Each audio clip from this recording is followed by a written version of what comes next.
San Ciricio fut le pape de l'Église catholique du 17 décembre 384 au 26 novembre 399.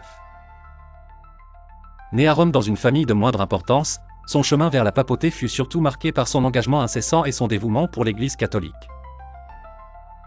Dès son ascension au trône papal, Ciricio mit en œuvre des réformes importantes qui contribuèrent à renforcer l'autorité de son office. Sa première année de papauté fut ponctuée par l'émission du Decretal Directa, qui posait les fondements de l'autorité papale et soulignait l'importance de l'unité dans la foi chrétienne. Ce document fut l'un des premiers de son genre à être envoyé aux évêques, fournissant des instructions claires sur la discipline ecclésiastique, marquant ainsi le début des décrétales papales formelles. L'opposition à Ciricio n'était pas absente. Des figures influentes au sein de l'Église contestaient ses décisions, surtout celles concernant la conversion et la pénitence des pécheurs. Néanmoins, sa position demeurait ferme, insistant sur la nécessité de conserver la pureté et l'unité de la foi chrétienne.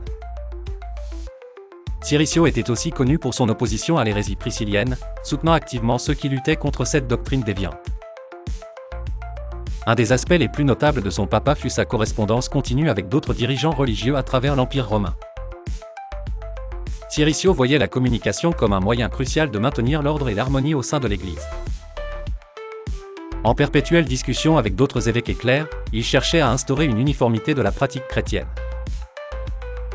Son héritage demeure fortement ancré dans l'histoire de l'Église catholique, étant le premier pape à adopter un décret papal décrivant la fonction du pape telle qu'une succession apostolique de Saint Pierre. Une tradition qui perpétue l'autorité et l'influence papale encore aujourd'hui.